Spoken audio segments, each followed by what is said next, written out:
Welcome, beautiful mama and blossoming baby bump. This is your host, Chrissy Long from Blissful Birthing, helping to transform the world one blissful birth at a time. And today's guest is Andrea, all the way from South Africa, across different time zones.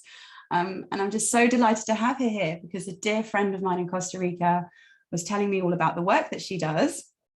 And it was just fascinating. It blew my mind. So I just thought you listeners would absolutely love to hear what she has to share as well. So Andrea, I'm not going to talk anymore. I'm going to let you just say what it is that you do and how that how you got into it, the whole story. Maybe tell us a bit about you personally first and how you went on this journey and then what you do. Well, definitely started the journey because I became a mom. So, and yes, it's pretty much, I actually struggled a lot as a child. So deep down, I was labeled as having dyslexia, and school was a real battle for me. And then eventually going the corporate route, all the rest, working hard. And then I became a mom. And unfortunately, it was a emergency C-section that I had to have, and because my liver platelets were too high. So the dream of having natural birth was kind of taken away from me, no choice. And then when my daughter was one, I kind of couldn't cope. I couldn't cope with the corporate world and having a baby at home, not being able to spend time with her and all the rest. And then I started doing brain gym. And so I started on the brain gym learning track, and then years later I became a qualified educational kinesiologist and brain gym practitioner and trainer, and also now doing MNRI, which is Muscatova's neuro integration reflex work. Wow, that's amazing. Really. And my daughter's now 13, so that was a long 12 years ago. Wow, that's amazing. So what made you reach out to brain gym? Because I haven't ever heard of it before. I don't know what it is. What is it? Brain gym is actually internationally known. It's in 80 different countries. And a colleague of mine actually just recommended that I look into it. And what it is, it's founded by Paul Dennison, and it's working with movement for sensory neurointegration. And part of the brain gym work is, so the foundation, the brain gym movements, is pretty much mimicking the natural movements children do as they're developing and growing up. Okay. But now, because of the lack of movement, there's a need for children to move more. Right. So it's a whole journey, and then it forms into educational kinesiology, which is pretty much drawing out movement and positive changing through play and through moving. So it's all creating that brain, emotion, and body integration. I see. And why is there not so much movement nowadays? What's that about? Well, technology, fear, everyone is, as a mom, I know it's like when you're a new mom, you want to just protect your baby. And everyone tells you, you don't do this, don't do this. And it's like, as a new mom, you know nothing. So it's like you listen to everyone and then you over precautious. Yes. And the biggest challenge with, the lack of movement and a baby's vestibular system actually starts developing in 9 weeks in utero. Wow. So it actually starts from in the womb. And moms are not plowing the fields or working outside. Moms are sitting behind desks all day, every day. Right. So the lack of movement already starts in the womb. And also then moms that are told, don't move too much, don't do this, don't do exercise in this way and that way. And then they're like, okay, then I mustn't do anything, which actually they should be moving more. Because as they are moving up and down, back and forth, the baby is starting to find their own inner vestibular system through that up, down, back and forth movements. Wow, that's fascinating. I didn't really. Yeah, so, and then the foundational of all babies and their developmental patterns, they have actually got a natural blueprint that they are born with. And this is their blueprint is what helps them get their whole neuromotor integration.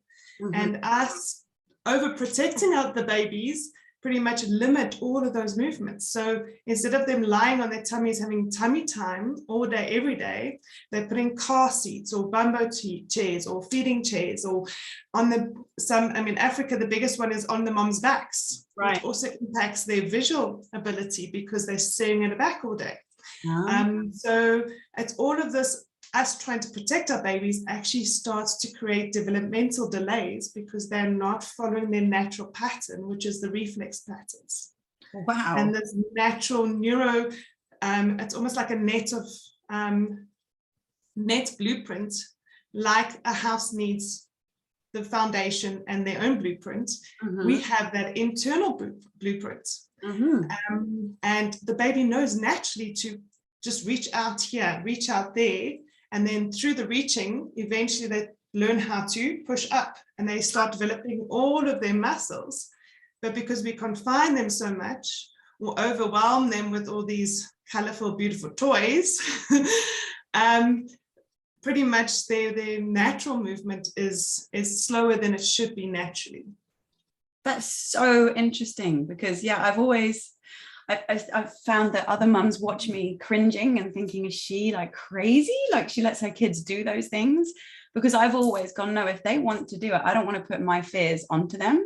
Yes. So if they feel confident to climb that tree or climb a lamppost in a park or something, which is really high and inside I'm dying, but I'm like, no, let them do it. Like, you know, because I'm not very sporty or very dexterous, let's say. So yes, I love what they're able to do, but it does give you heart attack moments. But they've never, touch wood, actually had an accident because they know where their capabilities are. They know that they can stretch themselves more and more. And right now we have a baby who's nearly 4 months and he's constantly rolling onto his tummy. That's his new thing, you know, his new game. Wow. Yes. And he's loving it.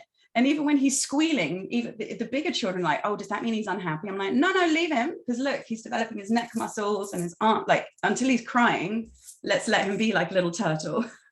Yes. And he loves standing up on our laps. He's always trying to do stuff. Whereas, yeah, I do see parents looking at me often thinking, this woman's nuts. She should be protecting them more.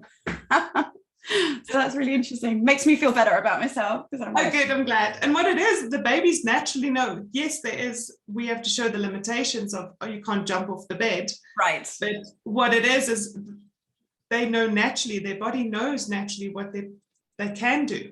And then often, I am a mom of 2. I've got a son now, he's also 10. Yeah. So also emergency C-section. And what it was pretty much is that you do want to protect them, but there's that balance of allowing them tummy time and allowing them, the biggest one of, so all of these networks are actually called reflexes. And when the reflexes are not fully integrated, then pretty much the body doesn't stop growing. Then the body keeps going. So then it almost like it's leaving a gap in the brain development if they don't complete the reflexes. Right. And through that, and that's where kids can get developmental delays in school or emotional challenges later on, or physical challenges. So even balancing on one leg, there's a whole net foundation of patterning the body needs to go to get that vestibular system so it can balance on one leg. Right. Okay. And why did you go to this modality when your daughter was 1 year old? Like, what made you think of it? Was she having any trouble? I think, well, I was opening the door to this whole new world. And when I started on the training aspect, I kind of fell in love.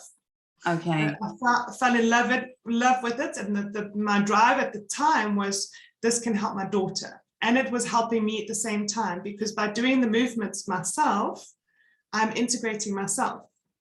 And then through the brain gym movements, then developed on, and then I learned the reflex modality, and that kind of was mind-blowing. And there I could see massive shifts when I was practicing it on my daughter at the time. And then what was going on with her for you to think that she was developmentally behind or something for you to for her, pretty much she wasn't very much behind, but when I found, when I was introduced to where the gaps could be, I saw the bigger developmental delays with my son than with my daughter. So he couldn't walk. He wasn't able to get his balance right. And it ended up being a middle ear infection, and then he got grommets. So there was a lot of trauma going into hospital, all the anesthesia and all the rest. And now in school, he's really struggling academically with reading and spelling and all the rest. So a lot of it is working because those foundations weren't set when at that age, and makes everything else harder for him than it would be naturally. Fortunately, I've got the tools now to support him, and that's the magic of our brains. Our brains are dynamic, so it's never too late. So we pretty much, by movement, constant movement, and also nowadays kids are not moving anymore. They're behind screens, looking. They're boxed in houses. I mean, yes, with all the lockdowns as well, it's like you can't even go outside. And then the parents use the TV and the TV games or whatnot as a survival aspect. All that lack of movement makes their anxiety levels higher, and so they're not being able to burn off or shift all of the anxiety they're feeling and carrying. Wow, that's amazing. I never made any of these connections before. And that kids could be having learning difficulties, and it's down to lack of movement. I mean, that's amazing. And the magic, what you're doing is with the birthing process, is it's so vital, because that's part of the baseline of the network. In the baby is supposed to be going down the birth canal, because what it is, it's actually they wriggle down the birth canal, which actually creates the connection and the stretching out of the spine. So babies that are not born naturally often have massive issues with colic, because they're pulled out of the womb instead of stretching out. So, and then also you'll see issues with bedwetting, because they haven't, so the one reflex that they struggle to integrate by not going down the birth canal is the spinal galant reflex. And that is when you touch a baby's back and they shift to the side, you touch it. And what it later on represents is it creates long bedwetting. I've had clients up to the age of 13, 14 still bedwetting because of this reflex. And then it also creates that ants and pants, when the kids can't sit still, and also restless sleeping, because every time their back touches something, they have to move. I see. So sorry, by being born through the birth canal, they don't have that wriggly tendency, because why? The spine's been stretched out, or? So pretty much, so when you have a C-section, you pretty much, you're pulled out. When you're going down the birth canal, the baby literally has to wriggle down, and it pulls and they do that movement of wriggling down the birth canal. And then it stretches out the spine as well as you push through. So it connects the neck, the spine, all of those movement patterns are then born into it. But then you might see kids that had a perfect natural birth, but any trauma can also offset these reflexes. So it's a reflex when they're kind of traumatized rather than. So then so if they've had a bad accident or death in the family that was quite severe later on in life, it can make the reflexes almost reset, and then they might struggle with that later on in life. But just having that foundation, going the natural route, having tummy time, really sets up their cognitive and sensory motor coordination a lot more than if they have to be, through a cesarean C-section birth. So I think lots of people don't even know that, to be honest. We think that we're just pushing them out, that it's our job to deliver them. We don't realize that the baby plays a role and actually moves as well. It's a massive role, yes. But could you talk about that a little bit more? Like, how much is it, like they're crawling out, or are they twist? How do they do it? Because they can't really crawl at that age, or pretty much. So remember that with the own vestibular system is developing as they are moving. in the womb. And what it is, it's a natural. So then when the time has come, they naturally go down and they turn around, most babies. Yeah. And then they start the pushing, and it's almost like a shifting of the shoulders back and forth and turning around. So the baby pretty much is starting to learn all their own dexterity at the time.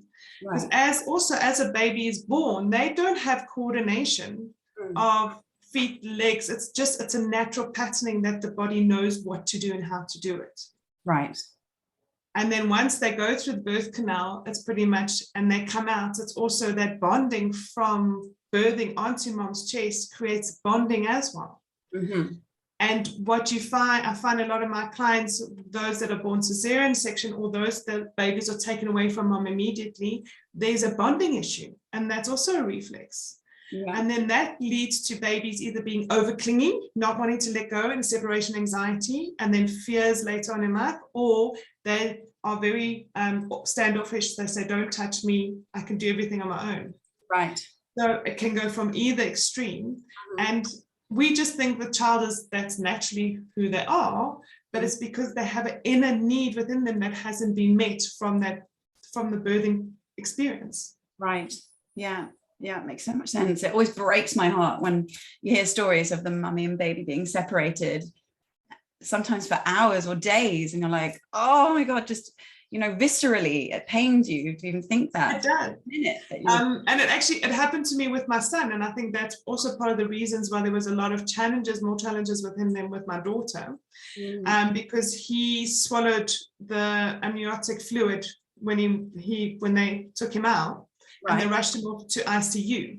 So I had like a quick kiss, hello, and then he was taken away. Dad followed at least. Yeah. And it was, I can't even remember, like an hour or even 2 hours. And I didn't know where he was, what was going on. Oh. And the nurse actually made a mistake and brought him back to me. And that was the biggest gift ever. And I got him latching and all the rest. Wow. And then the doctor comes like, he should be in ICU. I'm like, you're not taking him anyway now. No way. Oh, good. So you were allowed to keep him? Allowed? Yes.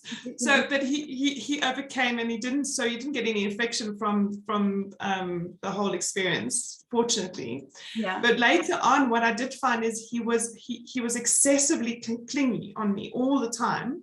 Oh. And when I learned all the reflex work and started working on him, he actually couldn't handle me overly touching him. So even though he craves the attention, he didn't like the deep touches because his body didn't know what it meant. Right. Wasn't his comfort zone. Yeah. Exactly. So what it is, it's almost like I had to gently now introduce this process with him. Yeah. And then as I did it over and over, because that's what a reflex is, it's repatterning something over and over and over again until it's in the body through the neural networks. And eventually then it's almost like a switch, and he created his own balance. He wasn't over clingy anymore. Wow. Yeah, because you see so many kids like that and you just think, oh, poor parents. It's too much. But yeah. Do you think that's also because parents nowadays don't spend enough time in the first few months or the first year of life having lots of physical contact?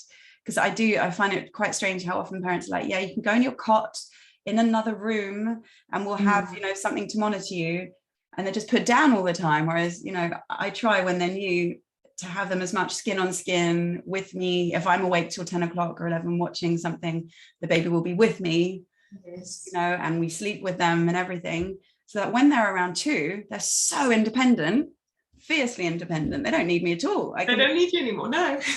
Like the other day I went to help a client of mine who's due to have a baby soon, just to bring the birth pool and all that, and I needed to go for about 3 days because it's 5 hours away, and they were literally going, bye mummy, don't worry, we're fine, you don't need to rush back. And I was like, oh, you are going to miss me a little bit, right? And they're like, no, it's all good. And I thought, oh, wow, I mean, that's it made me feel a bit sad, but I think it was a sign that they're very confident and independent.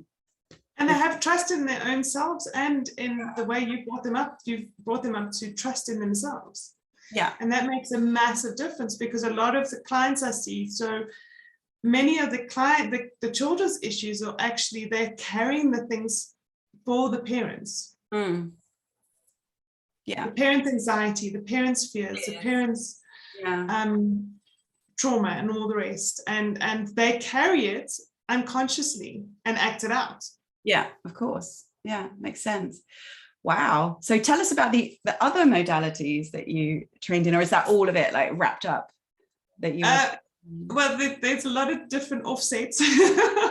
So a lot of the brain work is also linking to helping to shift belief systems and traumas, and through all different ways and modalities, either through doing work on the body through the meridians, or doing the reflex work, or doing visualizations. And all it is, it's trusting the processes, because the whole process is doing through muscle checking. Okay. And through muscle checking, you are bypassing the conscious brain and going into what the body needs. You're going into the innate. And what it is just finding the person, helping the person get in touch with who they are, or the child, without all those barriers that hold us back from connecting with who we are and trusting with who we are. Right. And can you do that over Zoom, or do you physically need to be there doing kinesiology with them, touching them? So it can be done over Zoom with permission, because with muscle testing, I can do it surrogately. So I test myself for someone else. Oh, wow. So yes, and pretty much, and what it is making sure both are holding the trust that the process is supporting them. And the beauty of the work is you can never do anything that doesn't support the body, because then the body shuts down. Okay. So how would you do a session, I don't know, with me, for example, if I had restless legs? Because I get that a lot when I'm pregnant. I think it must be a neurological thing where the baby's pressing, or I don't know, some mineral deficiency, but it's awful. It's not even restless legs, it's restless body. The whole body. Yeah, like I was waking up every 45 minutes walking in my sleep, just walking around because I needed to move. Wow. And it was like, this is really annoying. Like, I just want to feel like I can sleep. I'm exhausted, but my body was like, you know? So yeah, what would you do with someone like that? So what I would first do is identify if there's any emotional blockages that are holding you back, that could be triggering it. Because as adults, there's so many layers. Right. And then I would work on helping to clear the emotional triggers that are linking to it. And then from a physical aspect, I would pretty much give you exercises or show you techniques on how to do it. But with the spinal gland specifically, because you're working on the spine, you kind of need a partner. So you need someone to support you. And with the spinal gland, it's literally an easy way to do it, not the full process, is literally just stroking down either side of the spine a couple of times before they go to bed at night. Okay. And that pretty much can, you showing the pattern for the body. So it's not the full integration, but it does create the awareness of the spinal gland pattern. And also like doing snow angels. Okay. Snow angels on the sand or in the snow, wherever you are. So all of these natural things kids are supposed to be doing naturally actually really supports their whole body integration. Wow.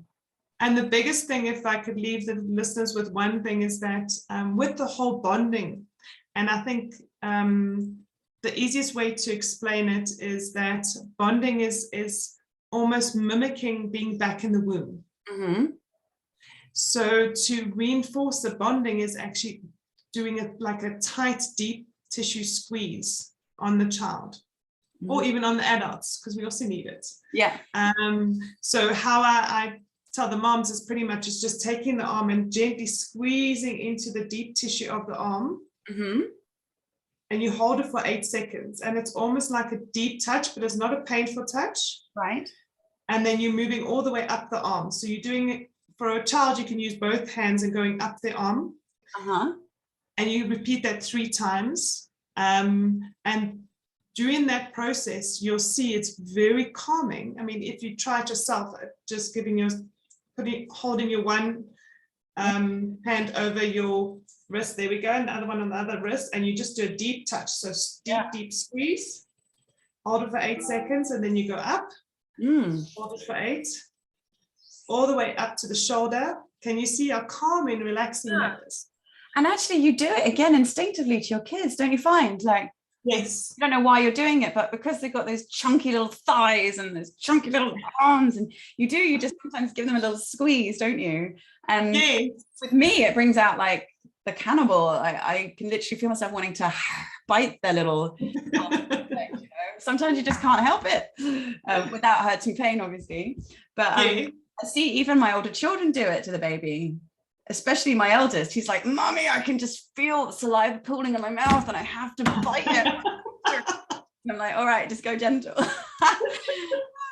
And another thing that we found so funny, because we've had most of them, like 5 of them at home, and then we free birth 4.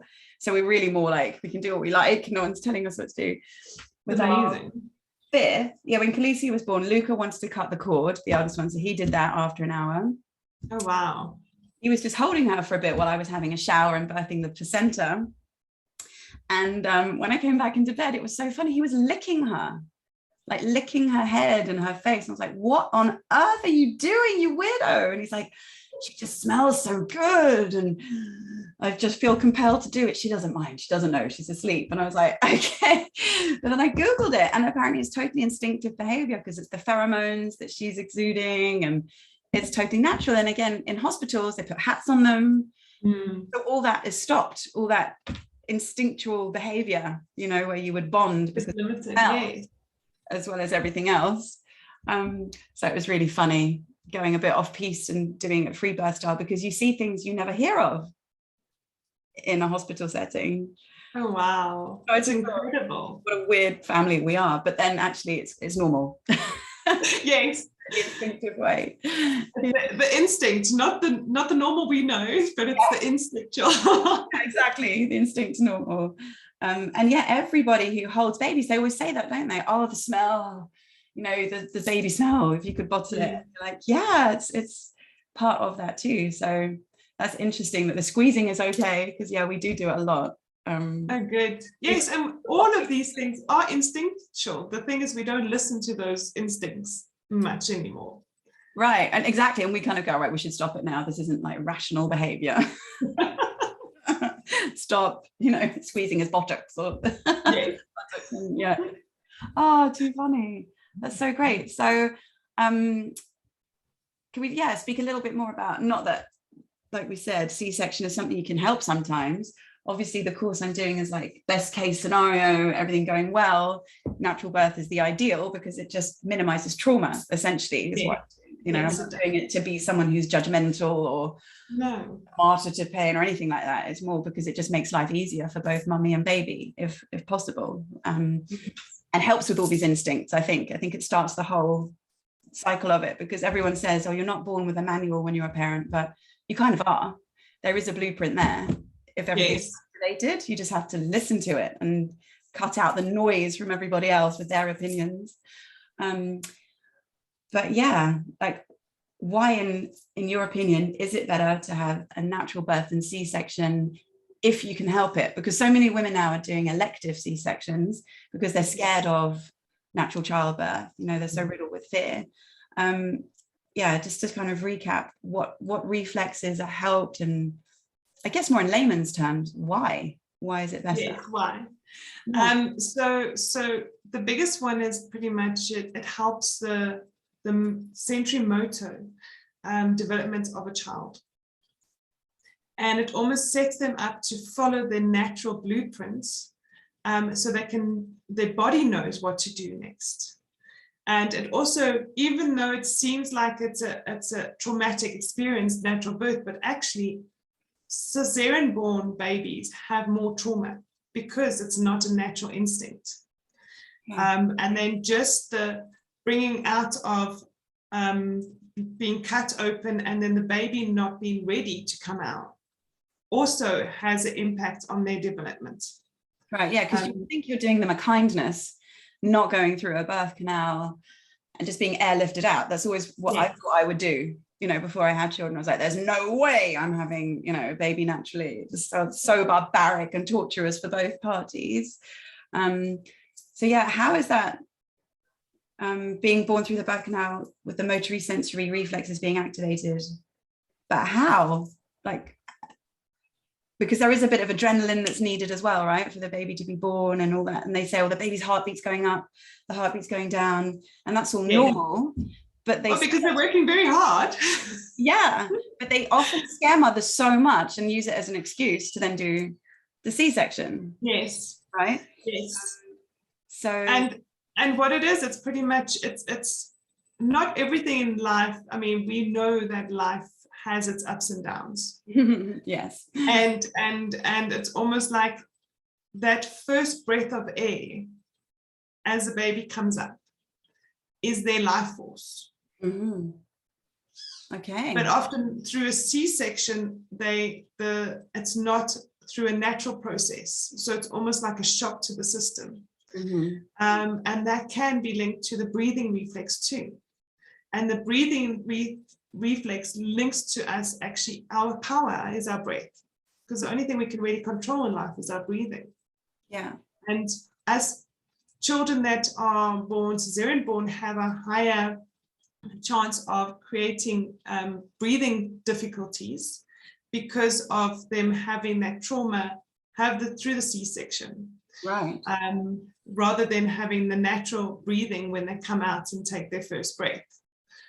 So that's one aspect, and then also it's their whole spinal development and strength of the muscles in the spine is pretty much pushed through as you're pushing through the birth canal. And so it's putting everything in place. And that's why you have more colicky babies that are born through C-section, is because they're all crunched up. So all the air gets stuck in the stomach. And yes, fortunately, we've got chiropractors that can help with shifting all of that. Which some parents are afraid of chiropractors because of that, alignment. But what the chiro is doing essentially is realigning the spine, which the baby couldn't do naturally. Right. And the spine is everything, right? Because the neurological... It's your support, it's your pillar. Yes. The whole thing. And is there anything that natural birth does for the brain? Like just even the cascade of hormones the baby's receiving, or... So every week, I'm not too sure about the different hormones, but from a neurointegration perspective, each reflex actually has neurointegration linking to it. So what it is pretty much it helps to set up and stabilize those neural networks for future learning and developmental aspects later on in life. So one of the biggest reflexes that does link to ADHD and learning difficulties is the ATNR, automatic symmetric tonic reflex. And that's pretty much also used partly in going down the birth canal, because the baby has to move its head to the one side, stretch out the arm, and the other part of the body is bending. Right. And all of those is when it's still active, you'll see that if a baby turns their head to the right side, their left side bends. So you can imagine how that will impact on balance. Right. It's those kids that they write down, but they have to hold their head or lie down while writing.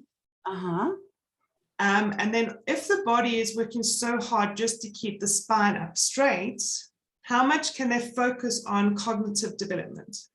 Right.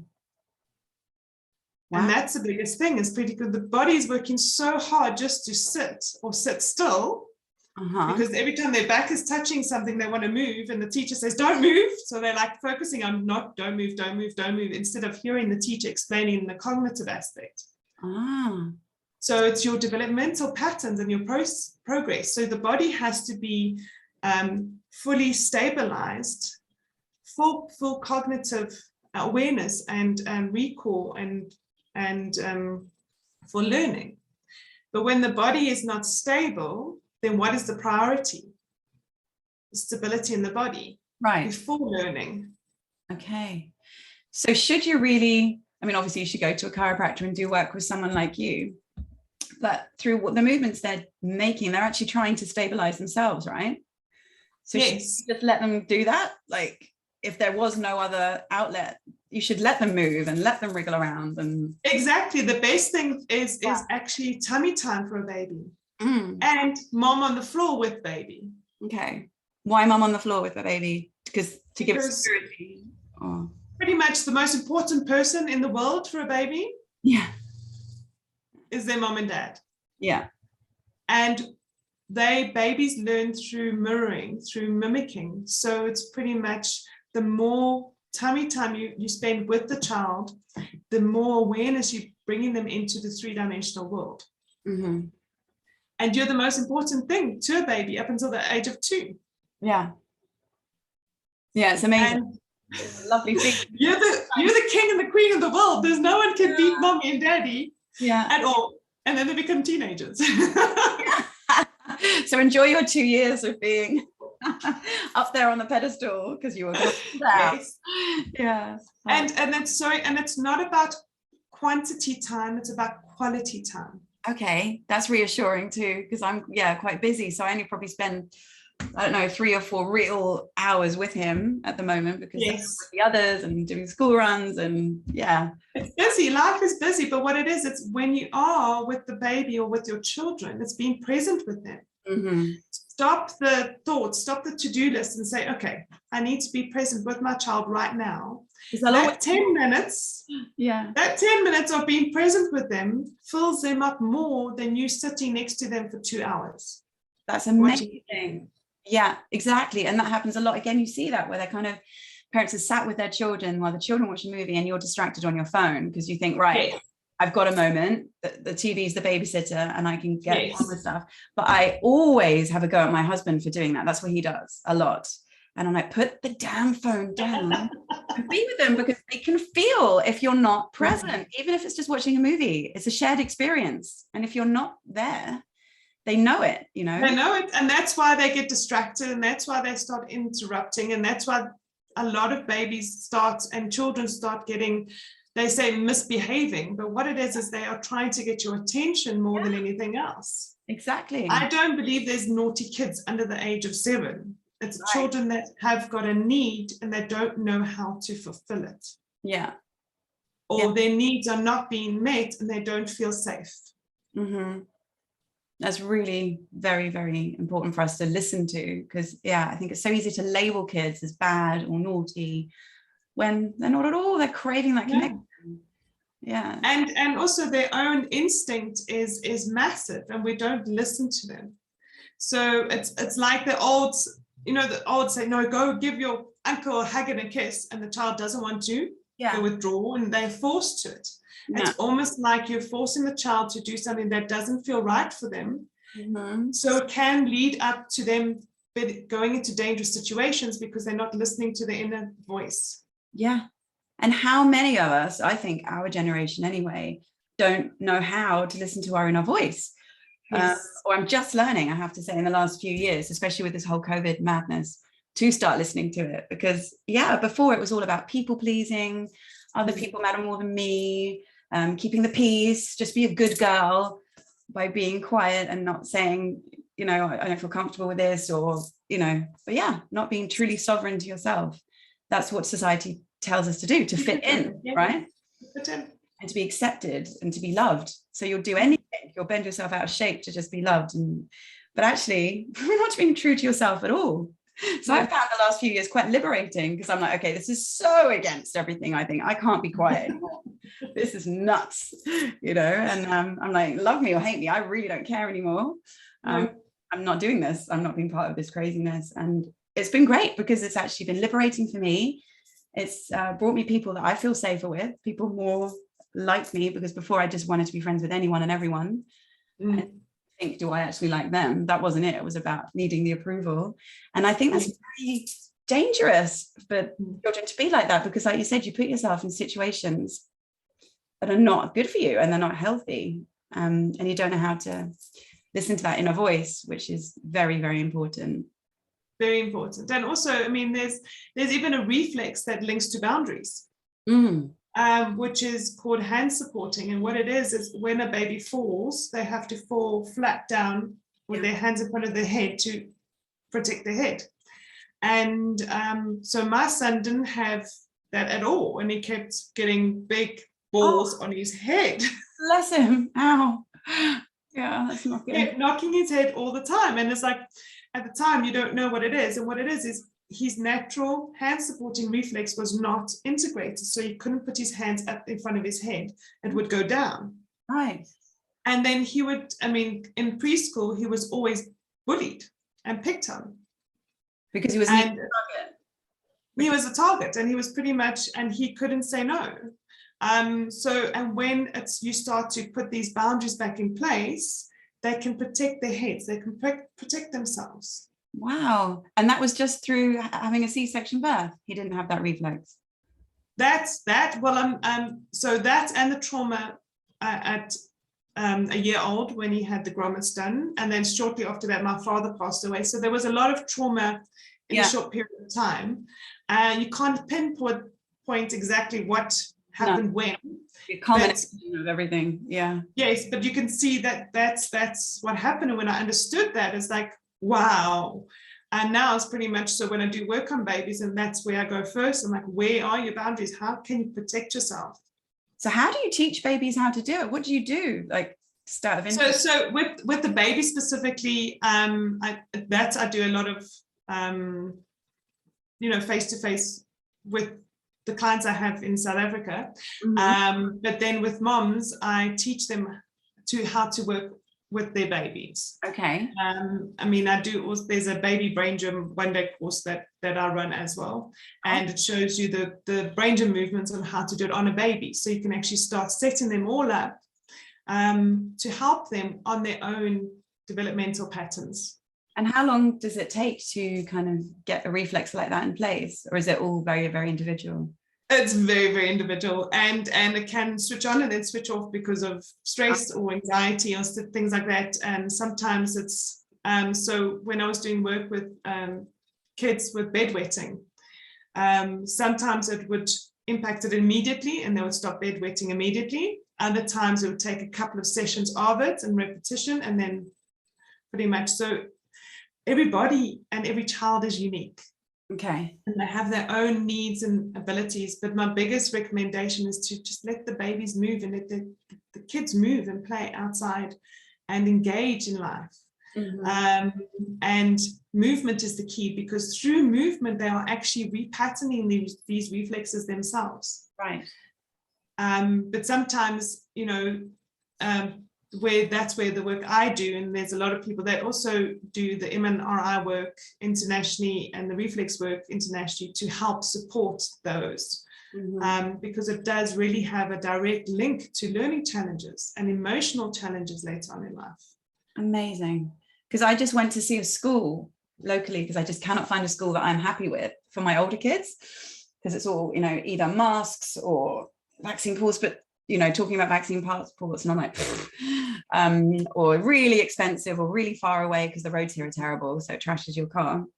Well, they're not speaking Spanish because we're in Costa Rica, so I'm like, they should be speaking the language. It's ridiculous. Yes. So I went to see the school, and it was all for special needs kids. It's how it started, because she had 2 children with ADHD and learning difficulties, and she found that, she said it wasn't them that was the problem, it was the system that wasn't actually supporting them. And she went down the route, I think, instinctively with movement.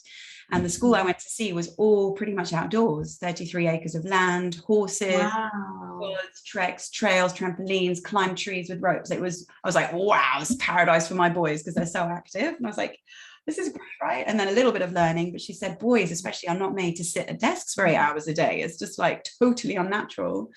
And you think, yeah, of course they need to build their muscles, right? Because again, like my mum, she wasn't used to, because I had 3 boys in a row. And she said, I think your children have got behavioral problems like ADHD or hyperactivity because they move so much.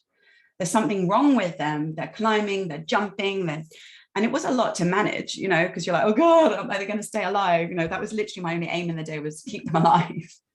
without putting fear into them. But she said they had a problem and that my brother wasn't like that. And he was really quiet and would just play his guitar.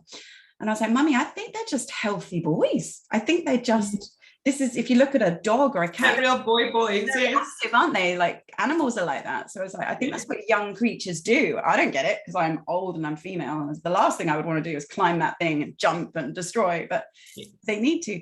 So this school I saw really inspired me to actually create my own. So in the process of copying them, they're going to like mentor us into creating one more locally to us that we don't have to drive, because that's not great, 2 hours in a car every day for children. That's too long, yeah.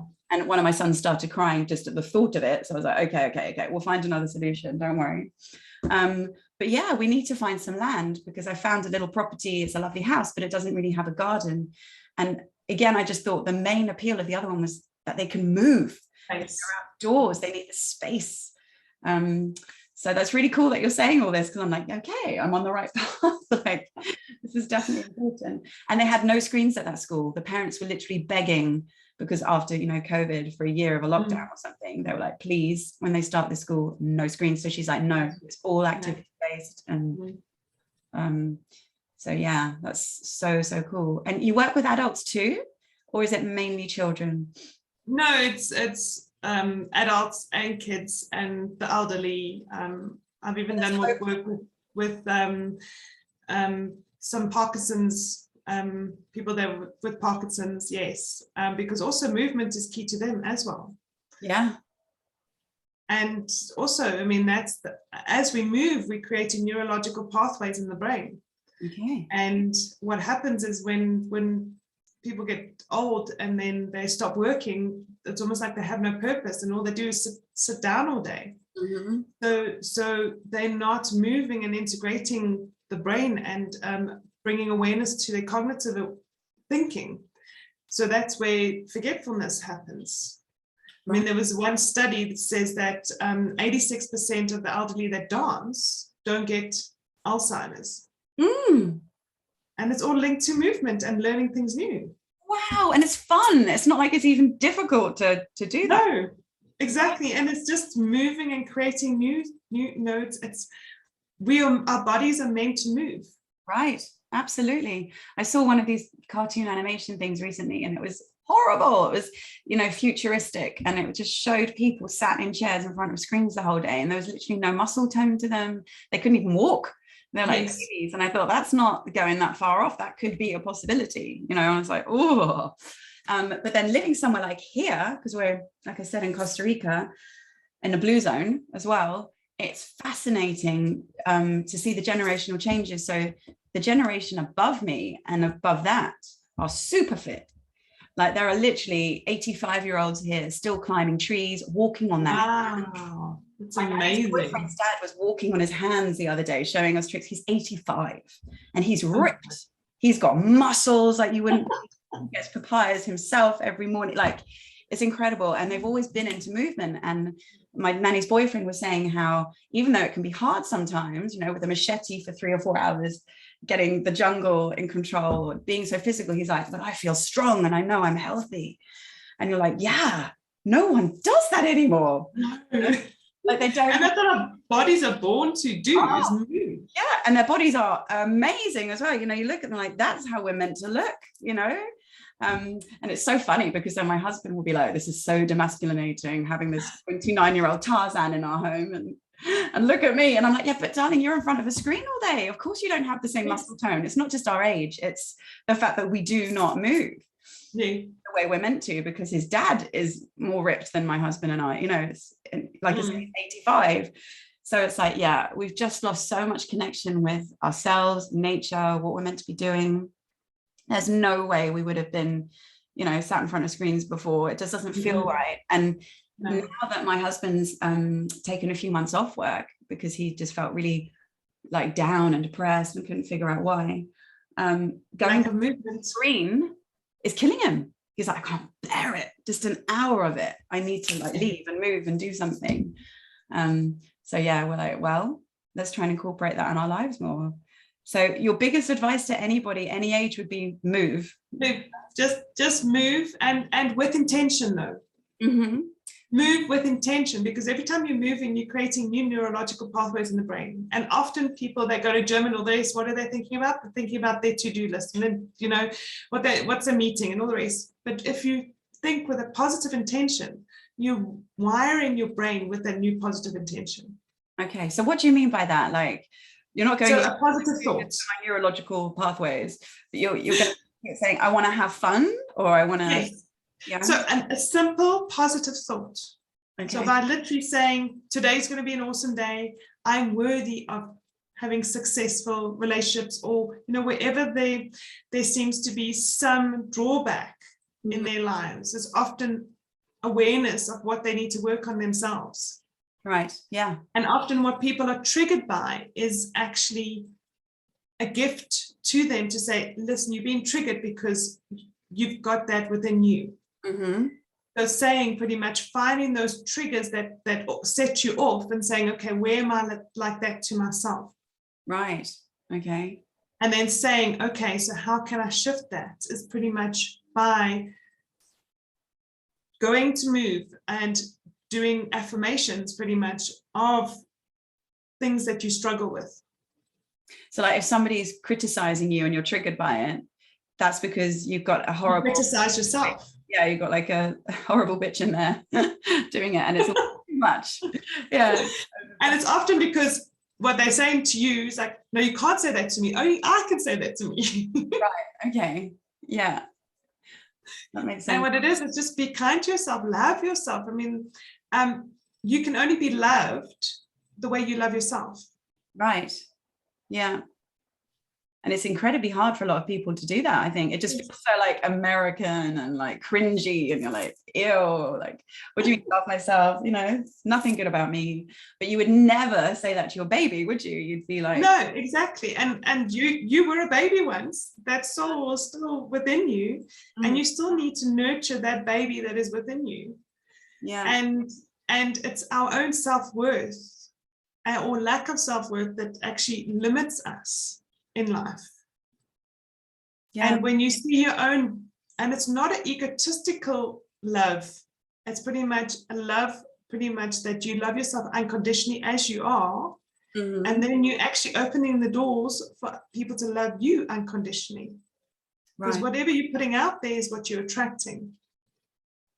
And you think so uncomfortable because you as a baby may not have been loved unconditionally. Exactly. You're so wrong to do that, right? Because you're just like, oh, like when I hear stories of, you know, I'm sure my mum obviously does love me, but you hear stories and you think, God, I could never have done that to my baby. You know, she would, you know, leave me weeks old and go for a drink to the pub for hours. And I would be left. That's how it was, yes. And I was like, my God, what if I was crying? What if I was in distress? Oh, you were fine. I'm like, oh, okay. Like, Jesus, I would yes. You just think, good Lord. So you get comfortable, like you said, with kind of, I have to get on with it myself then. I have to just be really independent. I can't rely on anyone. So it feels very uncomfortable to let anyone in, emotionally speaking. And then you can probably be quite cold to other adults because but you know, I'm just talking about me now in my situation. I can be so, and I am so loving with the kids. Like I have infinite amounts of love, and they can do really, you know, annoying things. And I'm so patient. Everyone else says, God, you're so patient. If they're whining, or I'm like, yeah, for them, I have infinite patience. For my husband, none at all. None. He just has to say a thing out of line, and I'm like, rah. I'm like, gosh, why am I so like totally out of balance there? I know it's going off piste a bit, but I really need to work on that because I can see it's quite damaging in the relationship being so critical when he, of course, we all make mistakes and we all screw up, but I get so angry about it with him. There's like zero forgiveness or tolerance. So is that something you could help someone with, that kind of? Yes, and that's what I do work with a lot of adults with, is helping them reconnect with their own self-worth. Right. And pretty much, and often we through the traumas and our experiences, we put walls up to protect us. And that's the brain. The brain is wired to protect us. Yeah. So if you had a traumatic experience as a child and you kind of put a wall up and wouldn't let anyone in, that protected you then. So then your brain is wired, if that same kind of emotion comes up, your brain is wired to do the same kind of response. Yeah. That's why it's very different for you between adults and children. It's like with kids, there's no wall, but with adults, there's this big hard wall. No, I can't let anyone in because it's not safe. Yeah. And what it is, it's like breaking down those walls brick by brick to say, listen, you are safe now because you're not reliving what you did. Yeah. Part of your past. And what it is also an element of forgiveness of your past to let it go. Right. And then through that, you allow more love into your life by loving yourself more and accepting yourself more. And then other people automatically, you can now see how much they love you more. Right. Whereas when we have these walls up, we actually cannot see or receive love because we block it. And then we moan about it. Yeah, because I think we are trying to solve it logically and rationally, and we don't have the tools.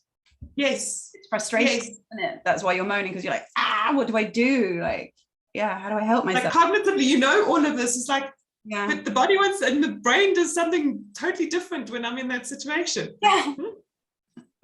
Like just totally a little bit off piece. But I found this book the other day that I'd written in after doing my first ayahuasca ceremony. I did it about a year and a month ago because that's what everyone here does, right? And I always thought, no, I'm never doing that. I've never taken any kind of what I consider to be drugs because they scare me, because I'm just like, that can alter your brain, that can hurt your heart. But when I learned it was actually a medicine, and I was really kind of reaching points of despair last year with the whole COVID thing, because I just was like, I don't understand what's happening. If someone can show me if I can tap into the divine, then please, help me out. One of the main messages, and it was an amazing experience, I got so many messages from spirit and everything, was to heal your relationship, you have to be more loving. Your husband is literally totally dehydrated from receiving love. And they showed me my heart was this beautiful pink open thing for my children, full of capacity to love. And then for my husband, this shriveled, necrotic, black, hard heart. And I was like, oh, okay, that was a visual. I was like, yeah. But you can't hide when the medicine's telling you, like, that's true. That is. But I'm like, and it seemed so simple when I was in that realm, like, okay, yeah, I just shower him with more love. Then I'm back in our 3D world and I'm like, I can't, he annoys me so much. He triggers me all the time. And I told him this obviously, and he was really like, yes, see, it's your fault that our relationship, now you're triggering me again. You're so hard to love. Like, make yourself more lovable and I can love you more. But we're in this like dance from back and forth. Yeah, I'm like, and he's like, see, it is your fault. I'm like, no, don't say it's all my fault, because you triggered me a lot to build up resentments and walls and all this. But yeah, it is frustrating, because when I reread that the other night, I was like, damn, I've still not done it. I still haven't integrated it. And it's been a year and a month, because I was thinking maybe I was ready to take it again, but I know she'll just kick my ass, because it'd be like, well, unless you've integrated what I told you the first time, I'm not going to come up again. Myself. Yeah. So do what you're supposed to do. And I'm like, oh, crikey, how do I embody it? So I'm glad I found you. Maybe that's part of the reason you're here. Yeah. Yes. And what it is, it's pretty much not looking, because we're always looking on the outside. It's actually got nothing to do with them. It's all us. Right. That's really hard to take the ownership of that, though. Yes, it's very hard. This self-healing route is very humbling. Yes, because it's easier to go, no, it's them. I'm wonderful. Yeah. I'm perfect. It can't be. But the only reason they're triggering you is because it's within you. And when I learned that, it was like a life-changing moment, because then you start seeing people with more empathy, and also seeing yourself with more empathy, saying, you know what, yes, I know that's there. When I'm ready, I'll look at it. But it's saying, okay, can we unlayer the onion one layer at a time? Just it doesn't mean we have to go from 0 to hero. Yeah, it's one layer at a time. Okay. Yeah, because it must destroy so many relationships, and we all start out with the best of intentions. We all start out in love. We don't get married because we're just winging it. You think you're going to make it, but then all these patterns and behaviors can just which are ingrained in our unconscious that we've been brought up as. Yeah. So we really need people like you to help us through this minefield of how do you navigate that? So that's amazing. So it doesn't have to be just physical issues. It can be learned behaviors, mental things happening. Belief systems, and it's amazing how all of these are connected, like the boundaries aspect, the boundary reflex, just instilling safe, natural, supportive boundaries. Changes relationships, because either your boundaries are too low, so you're walk over, so then you're always feeling my needs are never met, or your boundaries are too high because they're cognitive boundaries, you have to protect yourself from the world, and then it's pretty much harsh, and then it's almost like people can't love you because you won't allow them in. Right. And when you create that balance between the two of them, and it's amazing how our body, by shifting that reflex, almost automatically switches a switch in the brain. It amazes me every time still. With me, when I was doing the course, so my boundaries were non-existent. Okay. Literally non-existent. I literally was a walkover. I could never say no. And then after, she actually, when working with me, it actually triggered a trauma response. That's how much trauma it actually put me in. So they had to treat the trauma, and then by instilling the new boundaries, by shifting that reflex, it was like there was an automatic shift in my head, and I literally lost a friend in a day. It was someone who was constantly, always, she would only wanted me because she needed me. Right. There was no back and forth. And she literally disappeared out of my life in a day. Wow. So you stopped the vampire. Yeah, and it was a shock, but when I realized what it was, it's like, wow, she was in my life because she was draining me and taking everything from me. Yeah. And she, now, because I put boundaries up, she couldn't come in anymore. So she just left to find someone else. Wow. And were you able to, did you have to be physically with your therapist to do that? Or is that something, again, you could do over Zoom like this? It is exercise that I would give someone to practice at home. Okay. To instill those. So yes. Do that, for example, that kind of thing with you or yes. Anyone else, a listener. Yeah. Very much so. And it's such an important one. I had a client that says, no, I've got very strong boundaries. And she then later said, she goes, okay, you really messed with my mind, because I thought I had boundaries. And then suddenly I realized I said no to my husband, and then he didn't talk to me for 3 days. Oh, so he was trying to get her straight. And but it was in a good way, because she was setting up safe boundaries, and he couldn't, and he got a shock. He was trying to process it. For like, and it actually helped their marriage heal a lot more. And I was doing work with both of them, so which is very healing. So when one person in a relationship is doing work, it's so important that the other one is also doing some kind of work too, so you grow together. Yeah, otherwise it would really cause a discord and resentments, I'd imagine, from both sides. Yeah. And I think this is a really common one with boundaries with women, because we do tend to kind of bend ourselves out of shape to keep everyone happy, and compromise. Like my husband's very good at making sure he has his time for a nap every day, and he gets his fix of his hobbies and all that. And I'm like, oh God, I haven't even had time for a shower, and it's 5 o'clock, and yes. I've been tending to my sneeze. And I think it's very female, and we don't need to sacrifice ourselves. It's actually not empowering us at all. It doesn't make us stronger. So that would be a really good one to learn, I think, for womankind, on boundaries. Yes, very much so. And you can deal with anxiety too, I guess, from what you're saying, because everyone's feeling highly anxious, whatever side of this pandemic situation, it's causing fear on both sides. And it must be a huge part of your work now, no? Dealing with anxiety. Yes, it has. It's been the cornerstone of most of the kids that I see, and also the adults. It's the fear and anxiety because of the uncertainty, because no one feels safe anymore. Right. And I also do work with special needs kids. I've got an autistic girl, and you could see it in her body. She can't verbally express herself, but her body is so tense and, and it's because she feels all the anxiety around her. Even though her home is a safe haven, she's picking up on everyone else's stuff as well.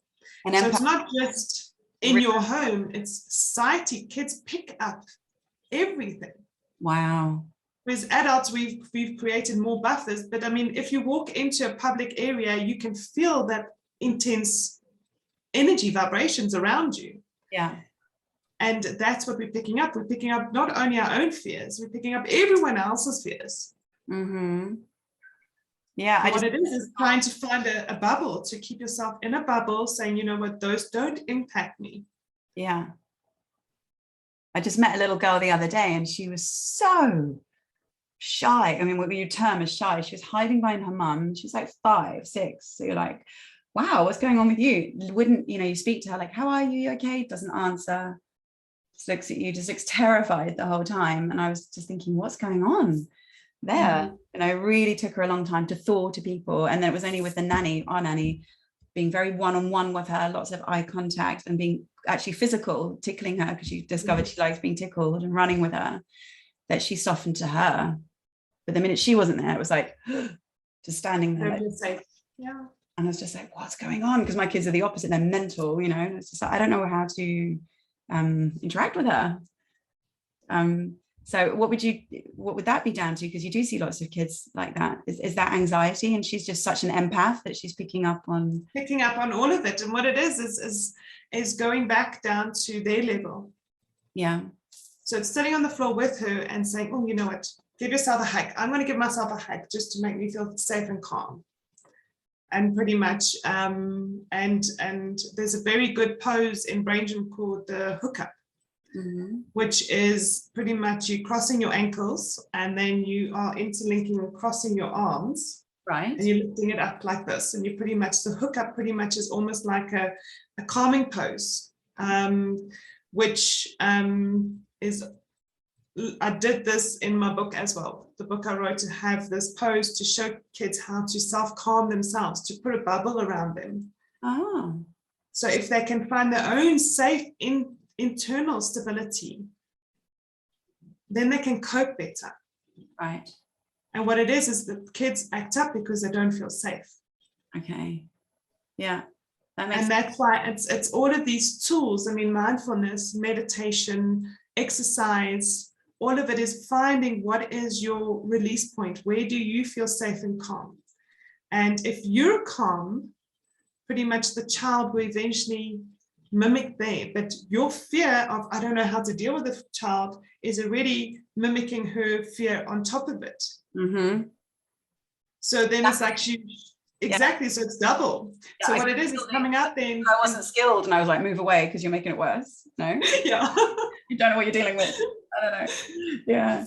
And what it is just finding your own inner calm. And when you're calm, you'll find you have a positive ripple effect with the people around you.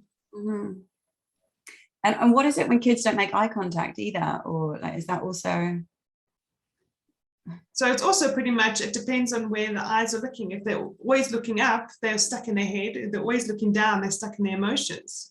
And also with all this mask wearing, we're pretty much hiding our faces, that children can't see expressions. There's such a disconnect. Yeah. And pretty much the eyes are the window to your soul. So it's like, I don't feel safe enough. So, and it can lead to reflexes that are not integrated as well, that they're pretty much so internalized because their body's working so hard just to walk and be part of society, that the last thing that they can't engage with anyone on an external level because they're so stuck internally. Wow. I mean, so what's your opinion on this whole social distancing, mask wearing? Do you think this is going to be very damaging for children? It's going to have massive ripple effects. And apparently there's studies already done on babies born in this kind of environment, and the brain development is reduced significantly because they're not engaging in the world as if they should be. They're not going into play therapy, playing with other kids, engaging. So there's going to be a total disconnect. I mean, already screens and the phones are already creating a disconnect in society. It was bad enough.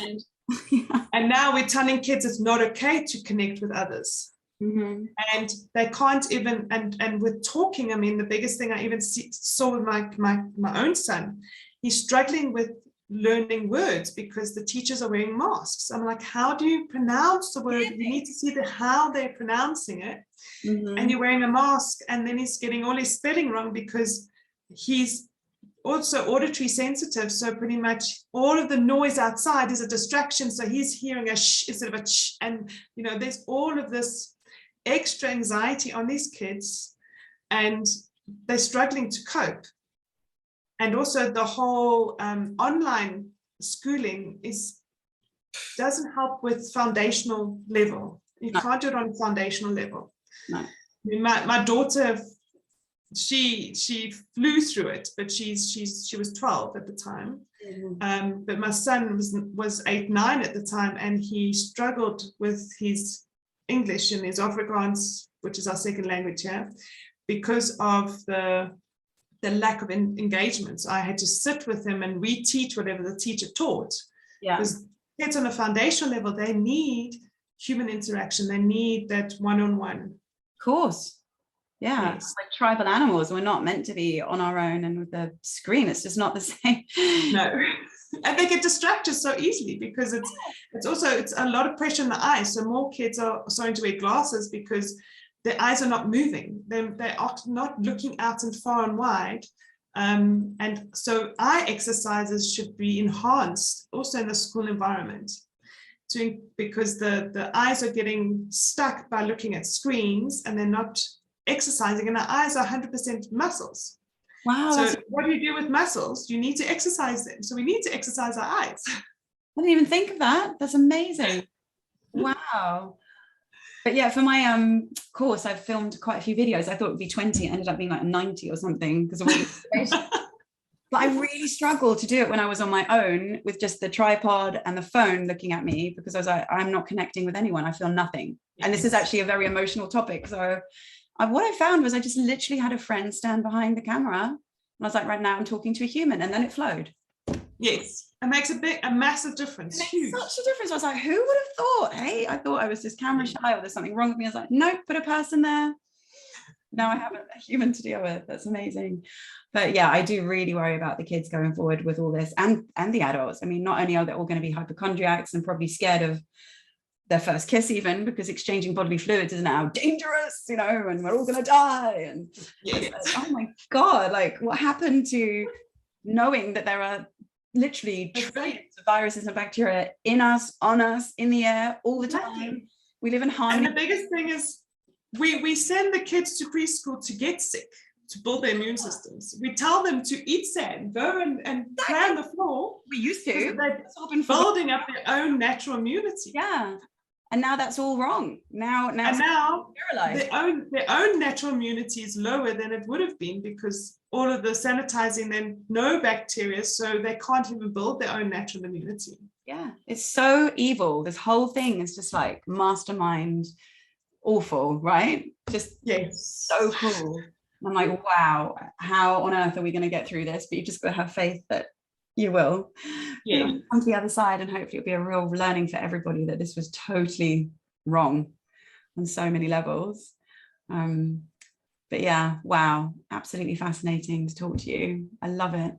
And I feel really like happy that I found someone like you to deal with now, because I meet women. In fact, I had a client last week who, she had a baby around the same time as me, and we were talking about everything. And at the first hour, everything was positive, you know, and then at the end, she started saying things. I was like, oh, she has got anxiety. So it'd be lovely to send people your way with things like that. Because I think it's very common as a first-time mum to have quite high levels of anxiety that you never experienced before. Yes, definitely. And people don't talk about it because you feel like you're crazy. But she was starting to say things. I was like, no, this is normal. Don't worry. After my first, I was literally scared to go downstairs because I'd drop him. Cup of tea, would scold him. You know, I envisaged him dying. I even saw the coffin, the funeral. I mean, it was dark. Oh. And I was like, why am I doing this? Like, why is my mind doing this? Because it was involuntary, you know, it was just, and she was having it all as well. And I've spoken to another therapist recently who said, no, it's really common. It's like invasive thoughts. And it's all about protection again. The brain's doing it to make sure you're safe, but it can go a little bit crazy. Yes. if maybe you've experienced a trauma at the same time or something, and which obviously birth is traumatic for a lot of women.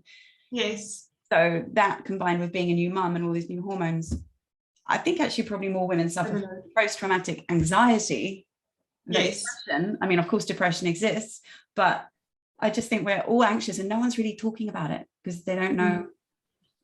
They say, no, it's not okay. I'm a mom. I should be happy that I've got the baby and is healthy. Yes. And you feel like ashamed to be having these thoughts, even like, am I crazy? Yes. So it's lovely to have resources to send people to, because otherwise it's so lonely and that makes it worse. Because this one client, she was saying, I love my baby so much. So on the one hand, I don't trust anyone else to look after my baby. It has to be me. But then I think my brain isn't healthy. Maybe I should leave because I don't feel like I'm mentally sound to be looking after this baby. If I'm having these thoughts, maybe I should run away.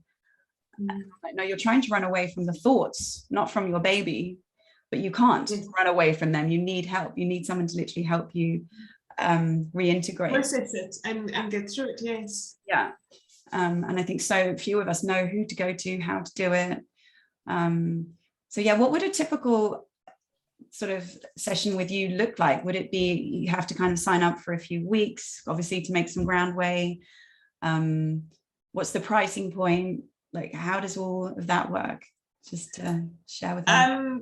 So I generally say I recommend at least 4 to 6 sessions, because the first session is always explorational. So it's pretty much, and I then do also try to understand the love language and your dominance profile, how your brain thinks under stress. So give you an understanding of yourself, because if you understand how you're responding under stress, then you can cope better.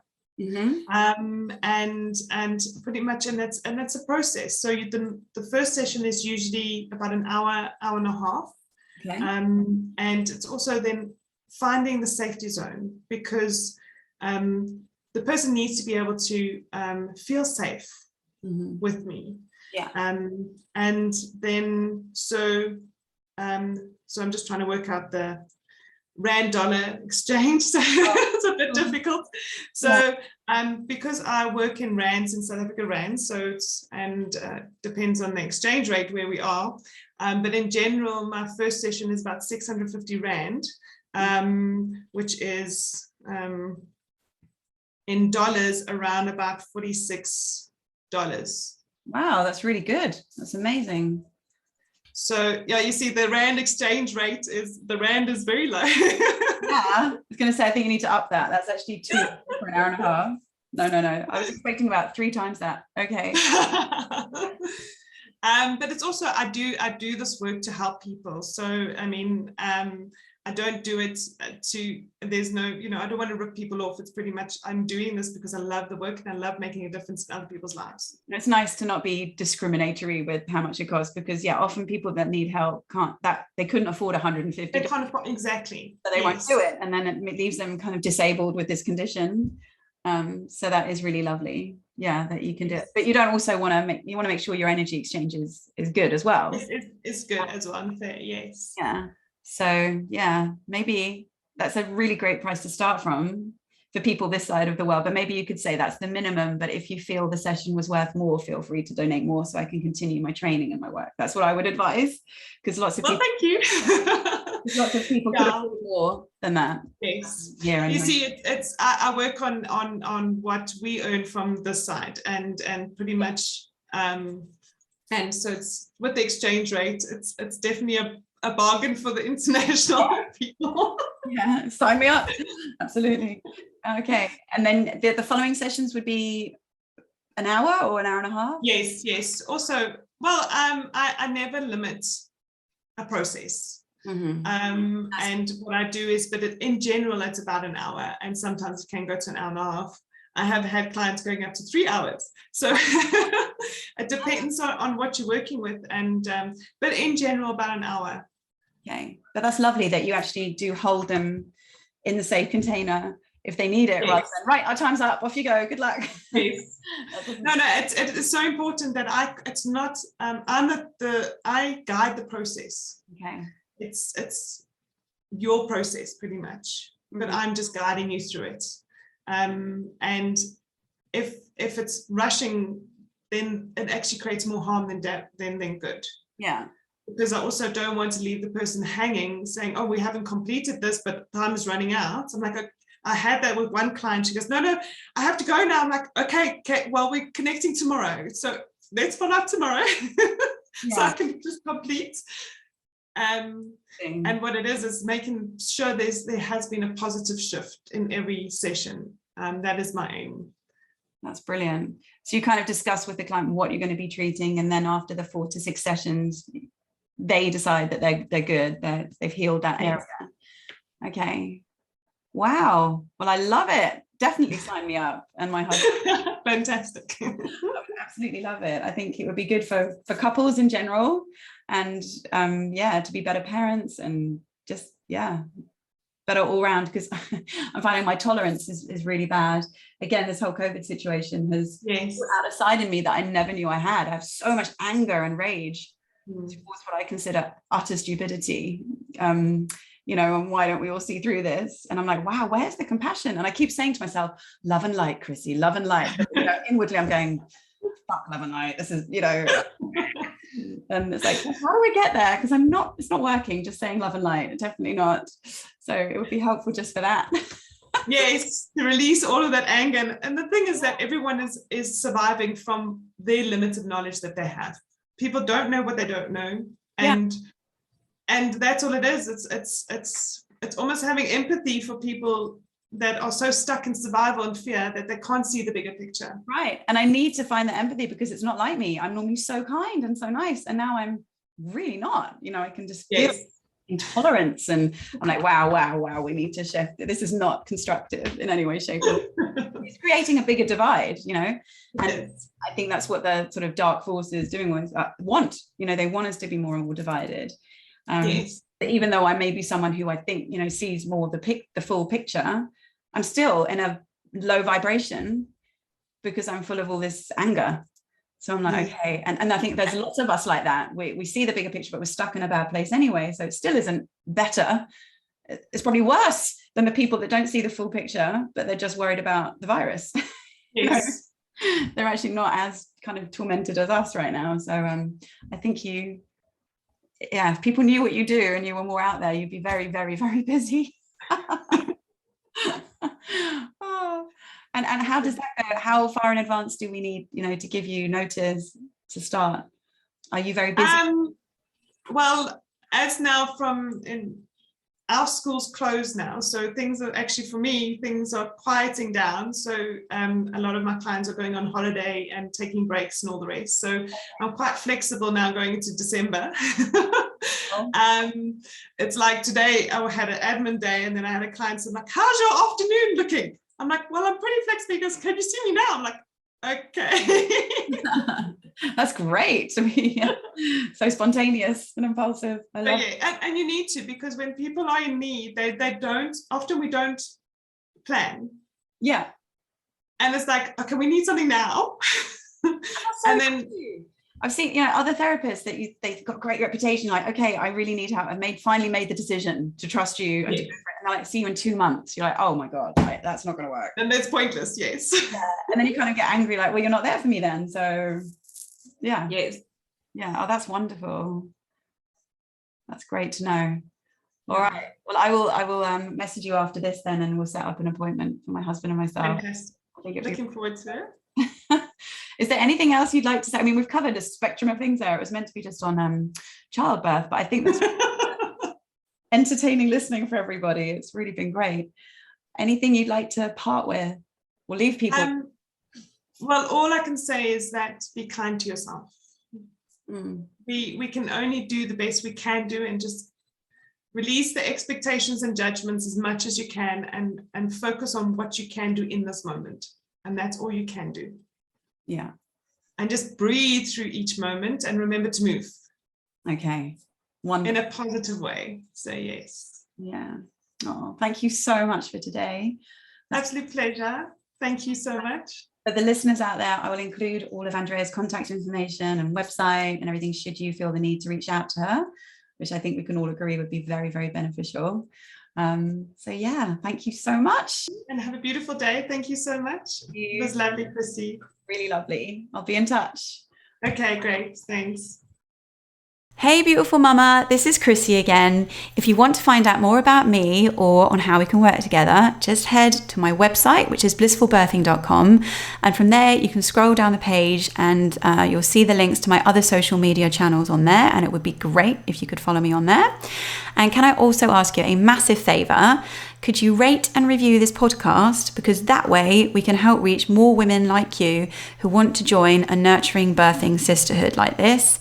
And of course, feel free to share this with as many of your pregnant friends as possible. I really hope you enjoyed today's episode. Talk soon.